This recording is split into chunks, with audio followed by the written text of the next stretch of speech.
Hello, everyone. Thanks so much for joining us for Research Bites. My name is Audrey Catalano, and I'm the program coordinator here at the Center for the Study of Race, Politics, and Culture. The monthly Research Bites series is one of many programs that we've initiated to engage scholars, students, staff, and community members in interdisciplinary scholarship and programming around the topics of race and ethnicity. Thank you to Tiara, our center's program administrator, for thinking up and bringing to life the series, and thank you to Taylor Pate and Ndidi Opara, our multimedia and marketing assistants, for their work behind the scenes. Our goal for this series is to connect staff from across the university with faculty affiliates of the center who study, teach, and write about race and ethnicity. We wanted to create an informal and interactive space where staff can learn firsthand about some of the exciting research happening on campus, and to provide an opportunity for faculty and staff to network with hope that we will find some shared interests and possibilities for future collaborations. You can subscribe to our Research Bites and CSRPC listservs to be notified of future conversations.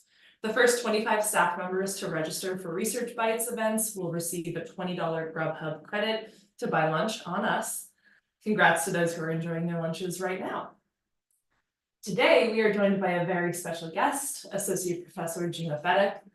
Gina Fedock is an associate professor at the Crown Family School of Social Work Policy and Practice at the University of Chicago. Her research agenda builds on scholarship that regards the criminal legal system as embodying forms of gendered and racialized social control. Across this work, she highlights the role of institutional and system-related sources of suffering for women, and points to new directions, especially for the field of social work, regarding needed multi-level interventions to improve women's mental health and well-being. One of her current studies uses a reproductive justice framework to examine how incarcerated women employ strategies of resistance to navigate dehumanizing barriers to parenting and reclaim their right to parent with dignity. Please give a warm welcome to our friend, faculty member, Gina Fedock. Thank you so much for that introduction, and thank you for all of you for attending today. I really appreciate the opportunity to share about this work. So I'm going to share my screen. Can folks see the slides? Large screen. Yes, Okay, good. great. All right, wonderful. Thank you. So again, my name is Gina Fedock. My pronouns are she, her, hers. And today I'll be talking about incarcerated mothers and the right to parent with dignity. Now, there is a tradition with these research bites to share childhood pictures. And so here are some pictures of me as a child. I'm the shorter one in the pictures with my sister. And there's a picture of me with my mother in the corner, which is a complicated relationship. And in thinking about baby pictures, childhood pictures, I also felt remiss if I didn't share about my own children, pictures of my own children. And as we're talking about motherhood, this sort of reflection on my own experiences as a mother. So I want to say that in preparing this talk, and even just going back through baby pictures and childhood pictures, I had a range of feelings, some of which were joy at remembering these moments, as well as some grief for things that had passed. And some feelings of, I wonder what it'll be like to look back on this moment, when the future arrives, what will it feel like here?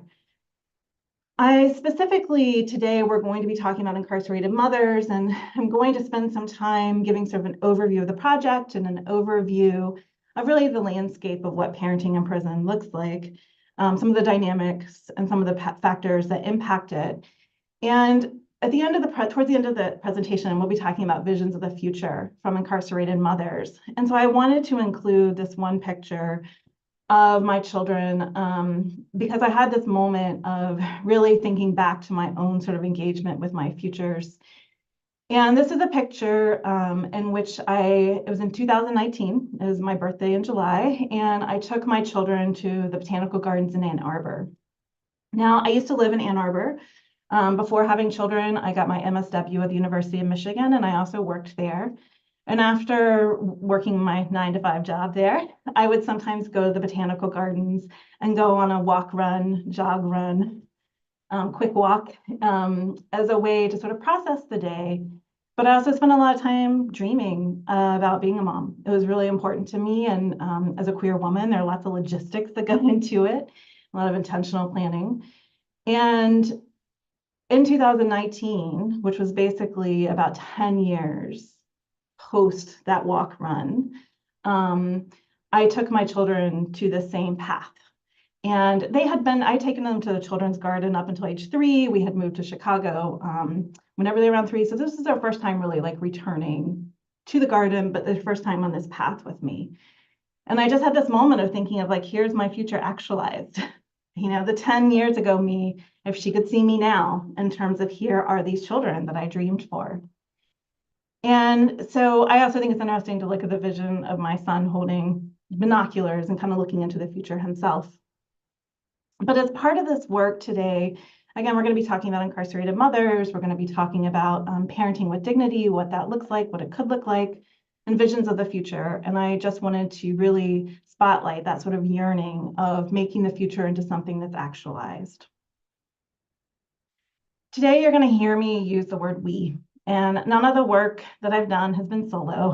And I've learned so much from the people that I work with and I continue to work with and learn with and grow with. And so these are some of the folks. This was part of a bigger research project that was funded by the Joint Research Fund with Chapin Hall. Mary and Malcolm went with me to do interviews within the prison. Carly Murray has been very instrumental in the transcriptions and initial analyses. The work today heavily pulls from the work done with Selena Doria, and we continue to do a variety of work with this project. Sheila Schenker is also involved in a lot of the analyses processes. So this has been definitely a team effort. It's not reflective of everyone, but I'm very appreciative. So this is the we. I also want to say another word about language. So today I'm using the term incarcerated mothers, and this is based on the participants in our research study that I'll be talking about today. All the folks that we interviewed who are incarcerated identified as women and identified as mothers. I just want to be mindful that for folks who are incarcerated in prisons designated for women, not all are women, and so that term is not fully inclusive. And I also want to call attention to the fact that the criminal legal system has been a tool and a process that has reinforced our gender binary, that it's part of criminalizing any forms of gender expansive ways of being. So if we're arrested, one of our first points of process is, are we going to be put with men or are we going to be put with women? And that system doesn't reflect people's lives. And it's intended partly to criminalize, those forms of gender expansiveness. So I want to be mindful of that term that, again, is based in this research. As another point, I also want to mention that I'm going to share some national statistics that are based in that binary. So I just want to point that out. So in the spirit of sharing pictures, I have a picture from the film Tutwiler, which is a film about incarcerated mothers. There's a Julia Tutwiler prison for women in Alabama, and that's where the film is based in. I'll put a link in the chat afterwards. It's freely available to watch on the Marshall on PBS. So what we see here is actually a group of incarcerated mothers sharing pictures of their children. And some of them have multiple photos, and some of them have only one. So for example, one woman shares in the film that she only has one picture of her daughter, and she wonders what her baby daughter's cries sound like. It's not something she gets to experience. Other mothers have children who've grown older, still minor age children, but children who are older. So I think this picture is important for multiple reasons. One, to spotlight the heterogeneity and experiences of mothering while incarcerated. Two, to point out the sort of range of losses that aren't often acknowledged or captured in a lot of our mainstream or dominant narratives about forms of losses. And three, I think it's important to point out the sort of collectivity, how important it is to be able to share and how much support folks who are incarcerated give to each other in these experiences that are very particular to being incarcerated. So in talking about incarcerated mothers, first of all, since the 1970s, we've seen an over 800% increase in the number of women incarcerated in the United States. Over half are mothers of minor age children, so children under the age of 18. Over half were also the primary caregivers of their children prior to incarceration. And this is a much higher number when compared to fathers who are incarcerated. And partly this factor, being the primary caregiver, contributes to women's children ending up with extended family members or friends. But also we see that incarcerated mothers have one of the highest rates for their children being in the foster care system, the child welfare system. And they're one of the populations that has the highest rate of experiencing termination of parental rights. We also see that about 38% of people are pregnant when they enter prisons. And prisons are different from jails in the sense that you enter prison once you've been convicted and sentenced. So typically you're serving a sentence that's 3 years or longer, can be up to multiple life sentences. So 38% of people are pregnant when they enter prisons, and almost half receive no prenatal care. We've also seen issues over time with correctional staff continuing to shackle, which basically means handcuffing pregnant people around their wrists as well as their ankles. So shackling during the process of labor and delivery and the hours that they get with their infant. This has been considered a human rights violation. There have been efforts to change policies, and I want to stress that most correctional departments still allow a provision that if there's a quote unquote security risk, they can still shackle. So this has been considered a major issue around birth justice. I also want to present another picture from the film Tutwiler, and this is one of the main women in the film. You see her be taken in the prison van to give birth in a hospital, and then returning to the prison about 24, 36 hours later. And as she enters the prison, there's no institutional recognition of what she's just experienced. And again, most people who deliver babies who are incarcerated only get 48 to 72 hours with that baby before the baby is removed and placed with family or within, with a social service agency. And so again, this notion of there's no real recognition of this major loss within prison institutions. In doing this work and talking about incarcerated mothers and doing this research, we always have to keep in mind various dynamics and policies and practices.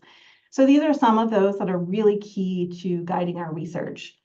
First, whenever I mention the increase in the number of women incarcerated, this is driven by macro level factors. So we hear the phrase mass incarceration, but we really want to think about mass criminalization. Who is being criminalized and for what ways and in what, who's experiencing that sort of disproportionality and how is that linked to systemic racism and gendered social control? So Kimberly Crenshaw and other colleagues had a conference several years ago in which they called it being over-policed and underprotected to particularly spotlight the way that Black women and other women of color experience this sort of hyper criminalization from the state, as well as receiving very few actual tangible resources and supports from the state. And so this factor of there's more focus on the criminalization as part of that process of racialized, gendered social control.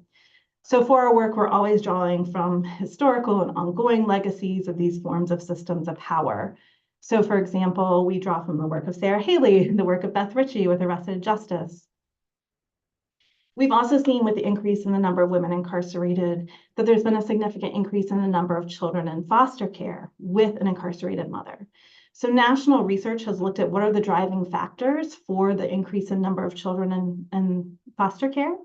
And actually, maternal incarceration is one of the major leading factors that has driven this.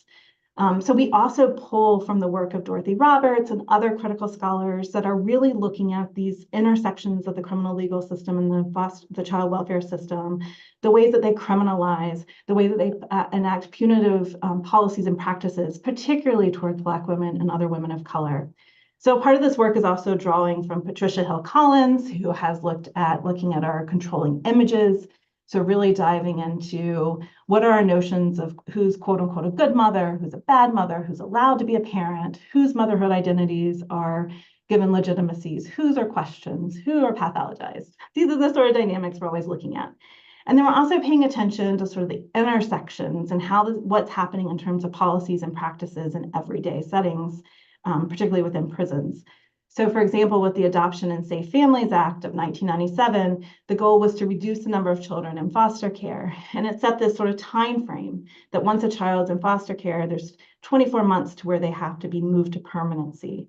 And permanency is either being returned to their family or a termination of parental rights. Well, again, thinking about prisons, as most sentences are beyond 2 years, and this move to permanency often happens around that 15th to 18th month. This is a policy that has been especially detrimental to this population.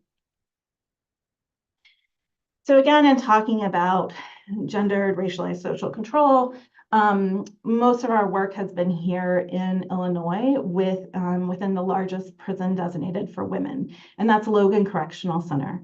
It's located in Lincoln, Illinois, which is about 3 to 4 hours from Chicago. That 4 hours can be expanded depending on weather and traffic day. And about 40% of women there are from Chicago. So I also want to stress to you that the Decatur Correctional Center, which is the other prison designated for women, is also a similar distance. And again, these are located in very rural areas of the state. So if you've ever had a car trip with a toddler, with an infant, with a 10-year-old, with multiple children, I want you to think for a moment about packing them into a car, driving 3 to 4 hours to this rural area, having to go through security, being in a crowded, loud room, visiting someone who can't walk around, who has to stay seated, who may get yelled at, where there are limited food options, limited bathrooms, maybe having a 2-hour visit, 3-hour visit, and then having to turn around and make that drive back. And to think about how taxing that is, right? So one of the key aspects is this geographic isolation creates many breakages in these relationships. And also talking about gendered, racialized social control, we have seen historically and currently that correctional staff often say that they prefer to work with men than women. Again, they're working with this binary that's not reflective. And they often say that one of the reasons they don't want to work with women is because they're too talkative, they're too emotional, they're manipulative. And this always is also racialized. So first of all, that's sort of a gender description, and it also incorporates many racialized dynamics. So you can see in this last picture, it's a sticky paper from a training that was done with correctional staff at Logan in 2019. And it was activity in which they identified how they view the women who are incarcerated there. And they described them as needy, loud, entitled, dirty, carefree, disrespectful, wild, immature, argumentative, low self-esteem, abuse victims, broken families, poor, mental abuse, bad male role model, poor parenting. So I just want to share that the very first time I went to Logan Correctional Facility and I met with a warden at that time, she said that she was doing training with staff. And partly because they would see any sort of talking by women who are incarcerated there as argumentative and as something to write them up with a misconduct ticket. And she particularly talked about how the staff is almost all white. And they particularly see whenever Black women or other women of color start using their hands to talk, it's seen as acts of aggression, right? So when we think about gendered racialized control, it permeates everyday factors. Again, it's permeating who's getting in trouble for what, who has access to what resources and why. It's permeating the daily interactions. We can also see when we're talking about this, when we look at prisons designated for men, we often see educational opportunities related to plumbing, auto mechanics, welding.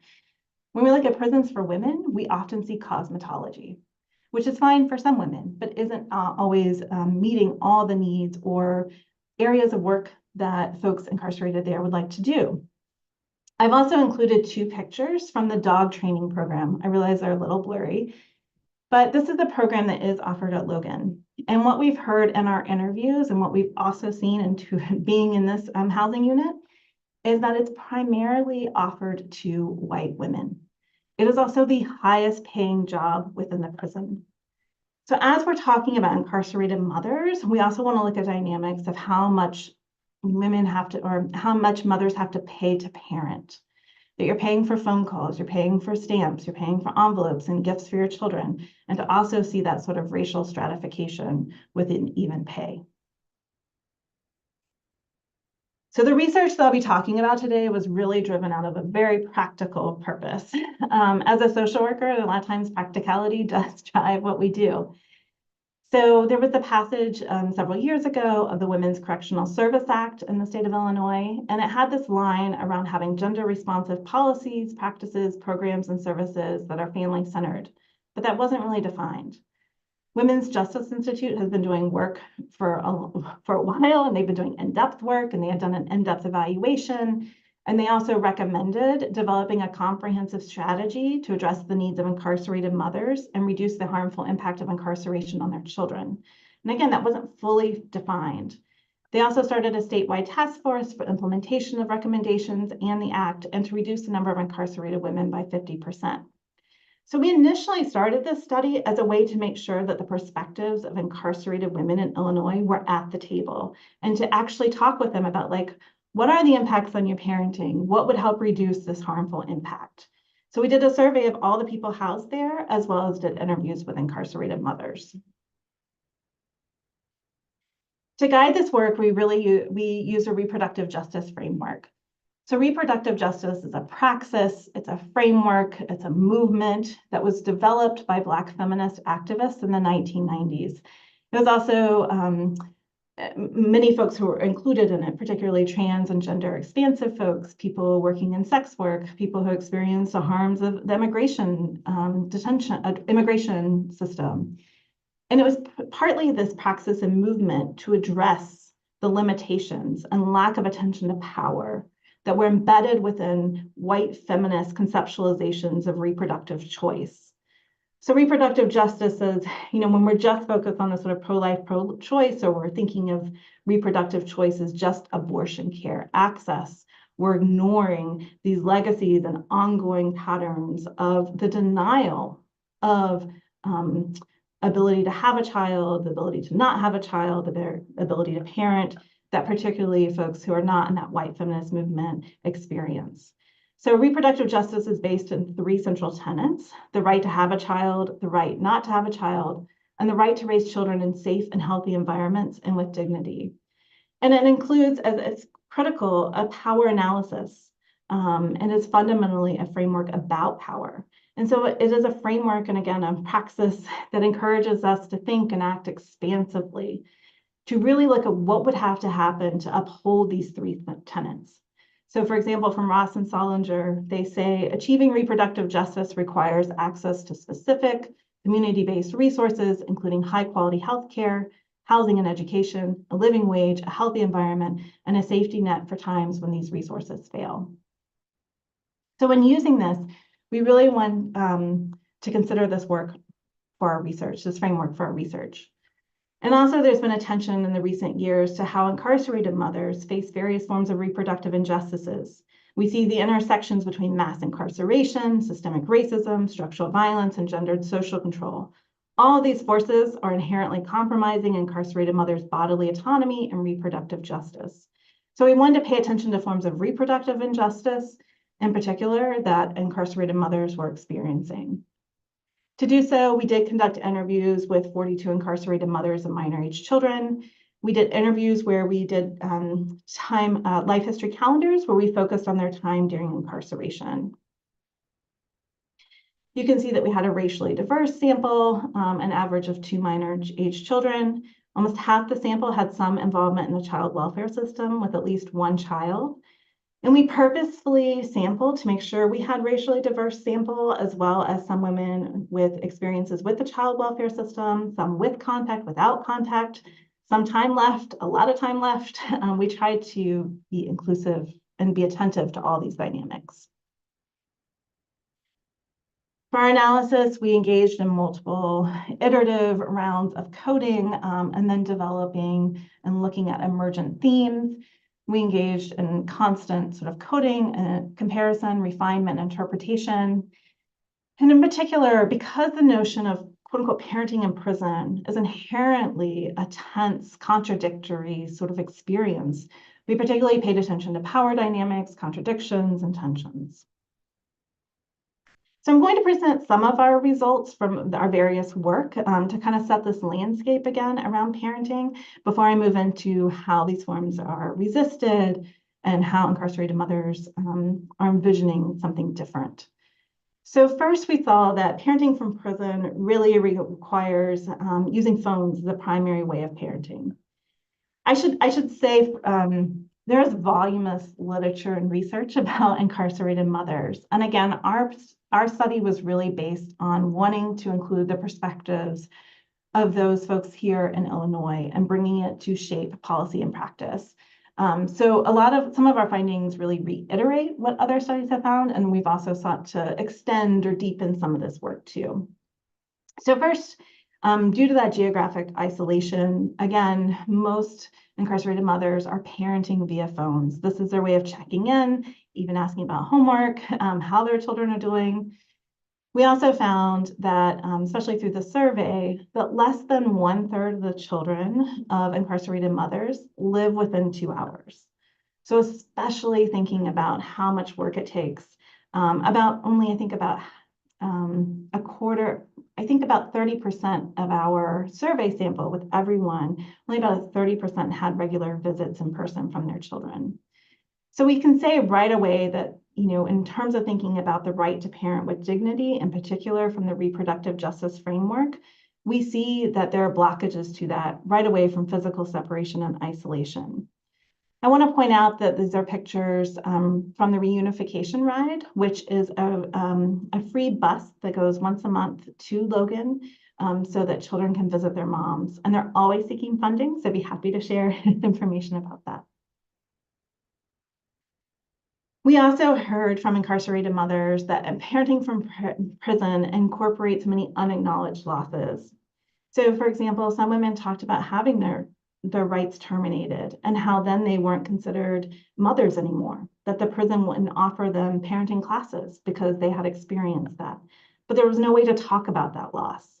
Or the loss of contact when a child moved out of state or whenever they lost that contact, either unexpectedly or in a sort of more planned way. We also heard many descriptions of ambiguous loss, the sort of uncertainty, the sense of we're disconnected, will we or won't we reconnect? And how do I sort of mourn someone who's still here, still living, but isn't physically here?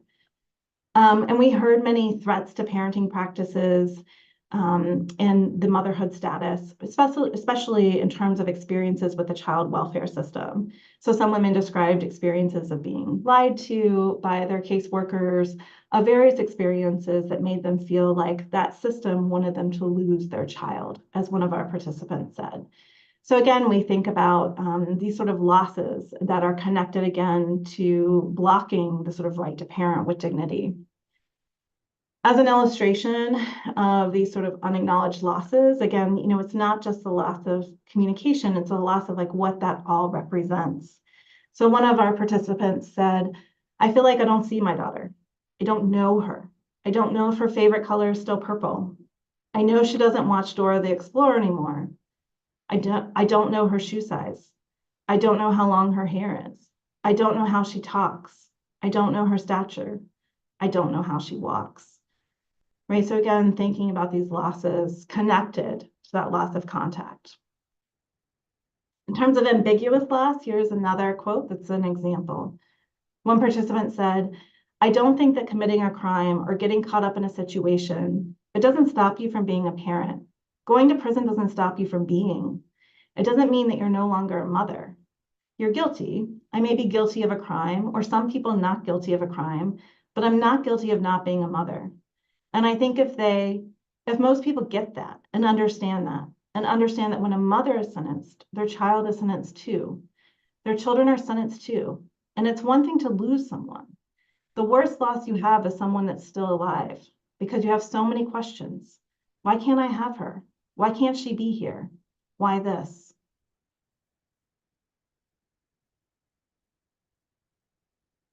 We also looked at the sort of everyday experiences of incarcerated mothers.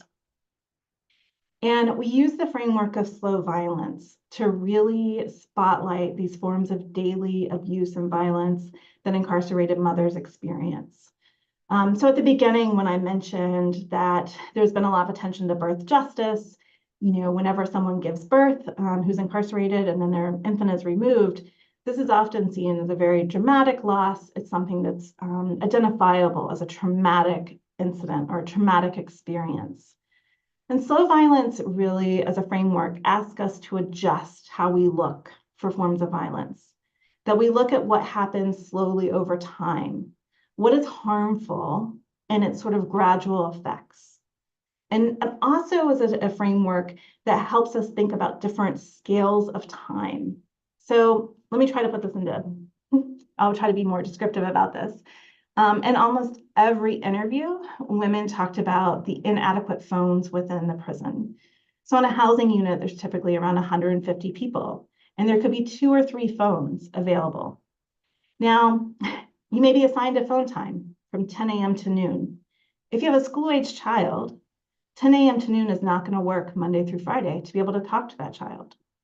And so that can mean an actual loss of being able to communicate with them. Or if your phone time is 4 to 6 p.m., maybe you do get to talk to them. But the other issue is with the inadequate phones, people are often waiting in lines. Many women talked about the fact that often the phones are broken. They either don't work well or they're completely broken. And so you may have a designated time that would work to be able to talk to your child. But the question is, can you actually be able to talk to them given the lines and given the inadequate phones? And this is something that staff see and nothing is done, right? And so slow violence also pays attention to the ways in which this is both visible and invisible, to whom, what are the lack of responses as well as the responses, who's being impacted by it.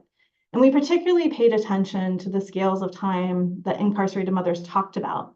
So, going a month without speaking to your child means you may miss an important holiday. You may miss an important school test.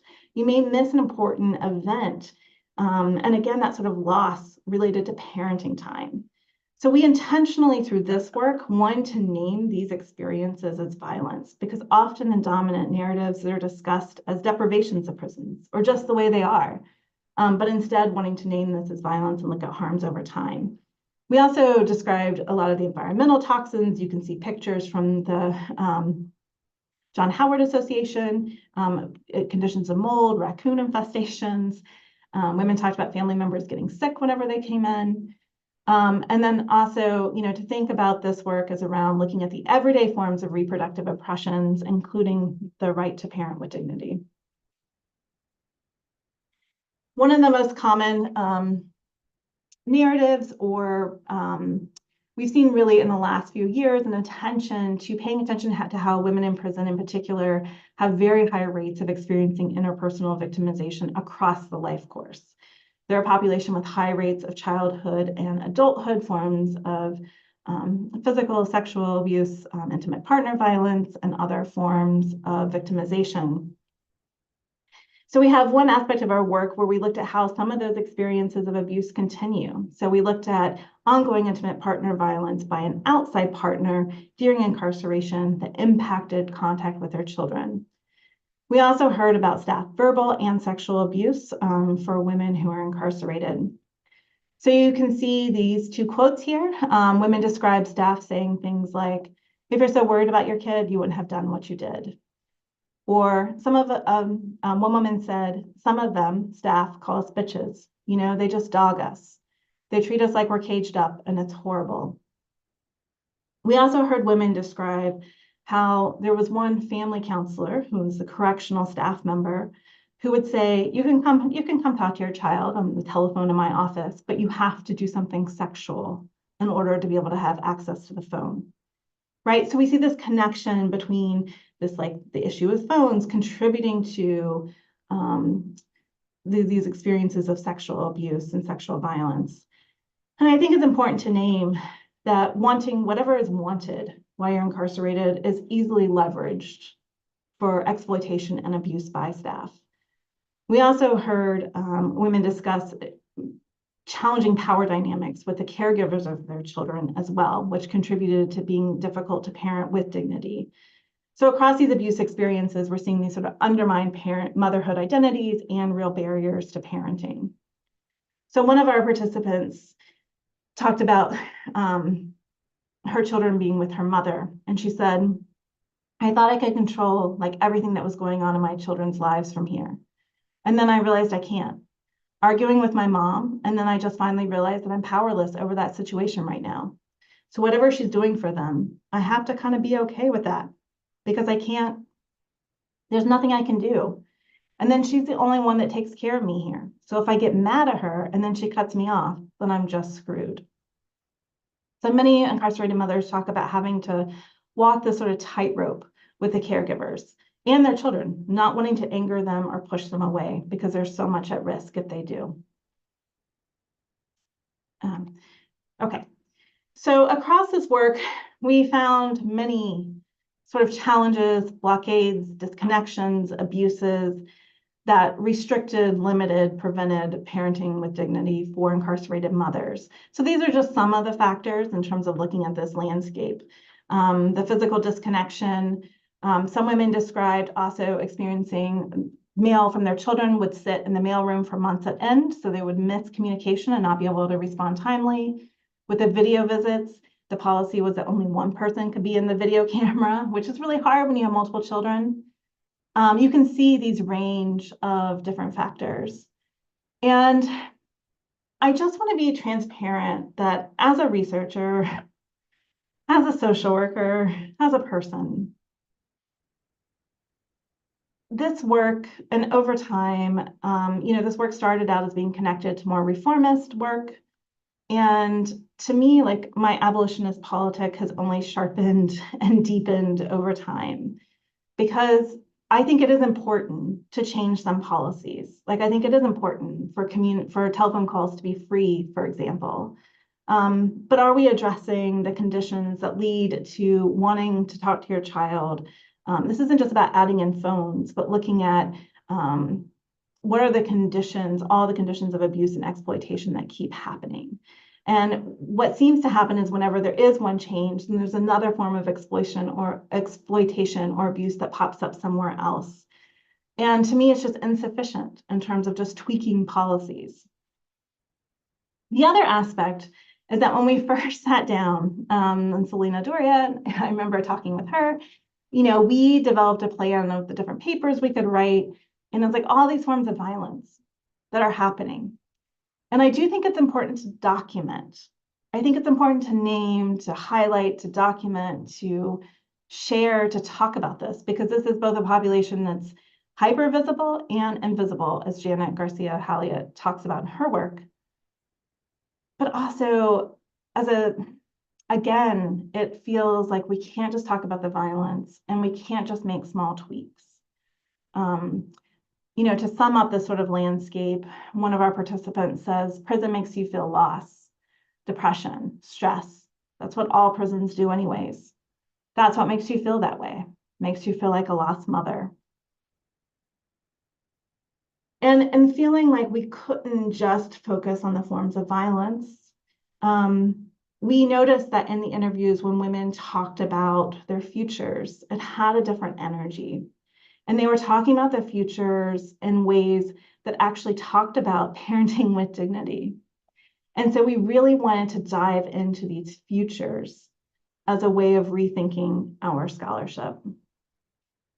So in turning back to reproductive justice framework and praxis, Ross and Solinger talk about how in this context, when we're talking about multiple forms of oppression and violence, that mothering becomes an act of survival, a life-affirming radical resistance to forces that deny our humanity, our interdependence, and even our existence. Radical mothers withstand oppression to create spaces for life that offer a compelling vision of the future.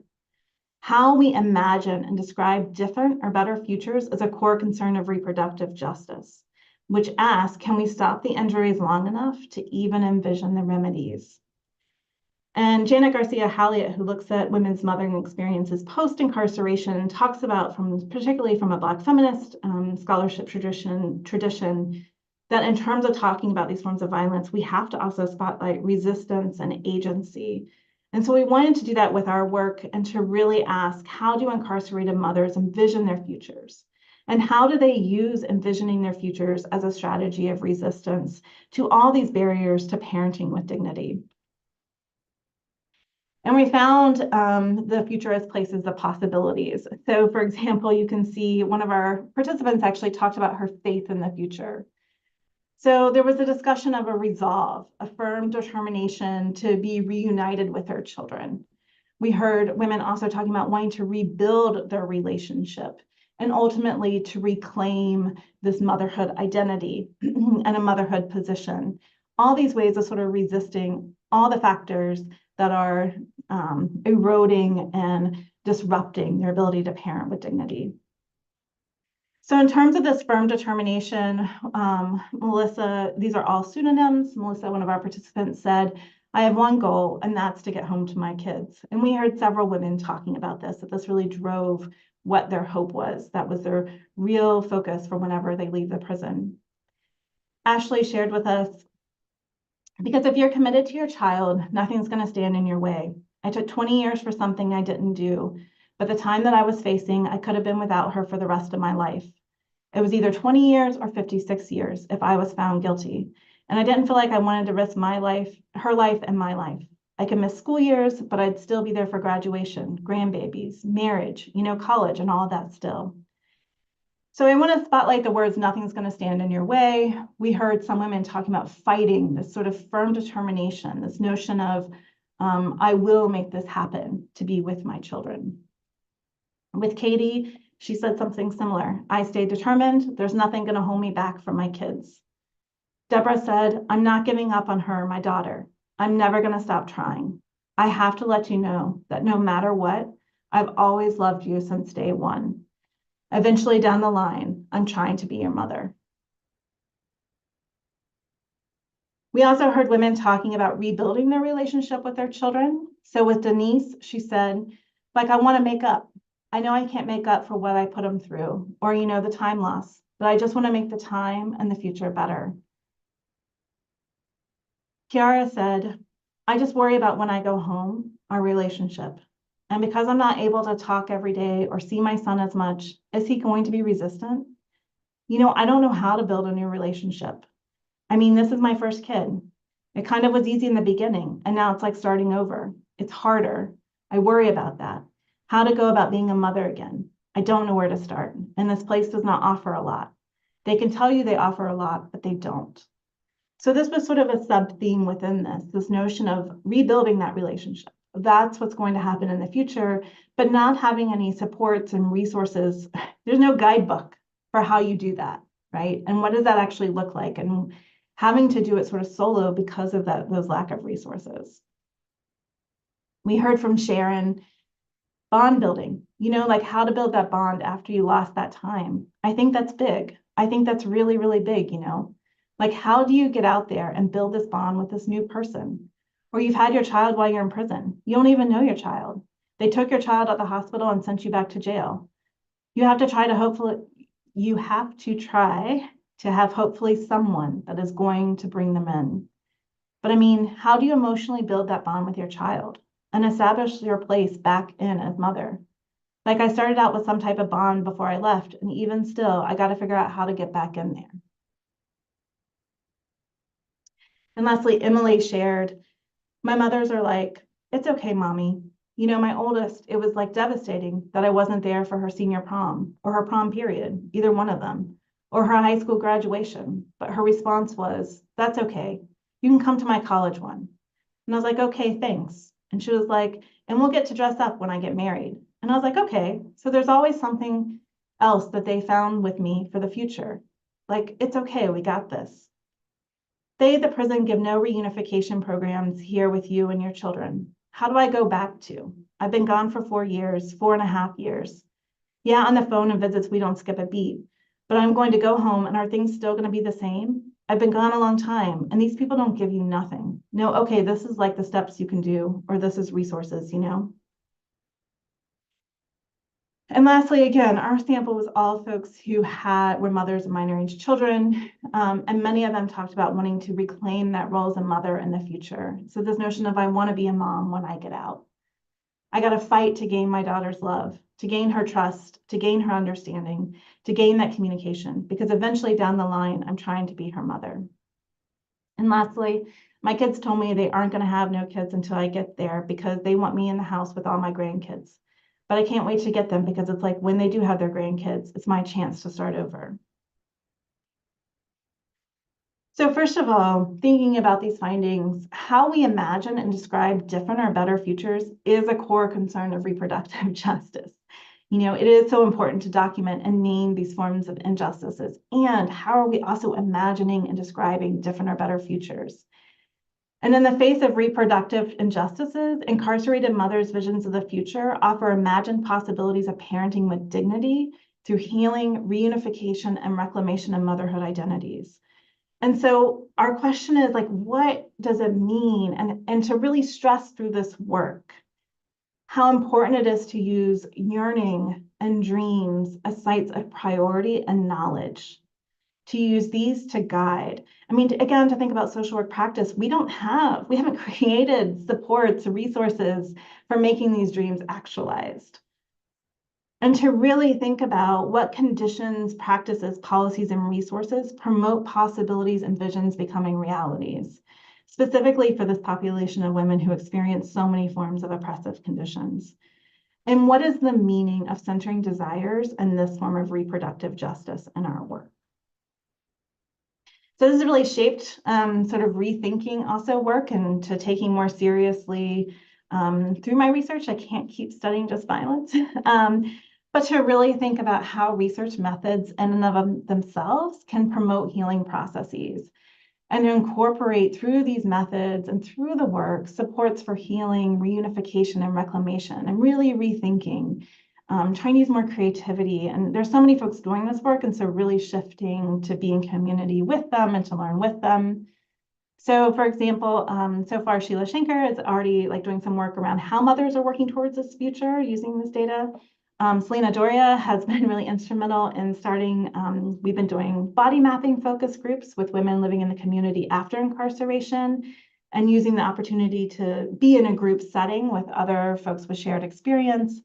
And also we're starting a new study that's really post-incarceration and just think about more like healing, reunification, and reclamation. So I know I'm kind of at time, but I just want to say thank you for listening. Thank you for attending. This closing with my pictures of the kids at the botanical gardens and, thinking about, again, that actualization of our future dreams. So thank you again, and I will stop sharing so we can discuss. And I see some questions in the chat. I see two questions. So it looks like there's a question. Is there any model anywhere in the world that does a better job of treating incarcerated mothers and their children with dignity and in line with the reproductive justice framework you identify? And COVID. Okay. So, for example, in Perth, Australia, they have a few prisons, one of which is based in the community, and it's set up as like a mini community. There are houses where women can be with their children. There's like a mini post office, a grocery store, So they're models, but ultimately this idea of it's a carceral setting with sort of carceral logics and carceral dynamics. And it's really complicated in thinking about are there sites that do quote unquote less harm? And yeah, anyway, so I'm seeing other questions, but it's still, there are some models that are more community-based, but then there become questions of the surveillance that happens and how that impacts parenting practices. And there's a researcher, Haney, who's done a really great job. I can maybe send it out afterwards around sort of identifying some of those dynamics around parenting. I also see a question from Catherine. There's a proposed rebuild of Logan and Stateville impacted incarcerated mothers. Also with COVID, one of the things with COVID was that it really messed up in-person visits.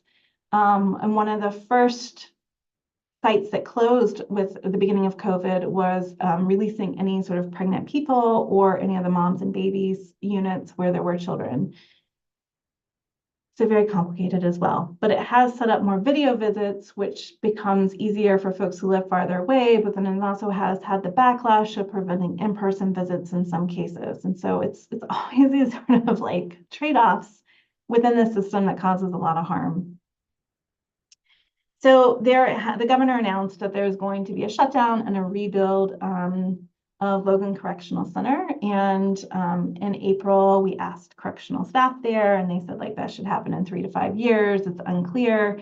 And for PNAC, we were there for a class, and we actually had some discussion with folks.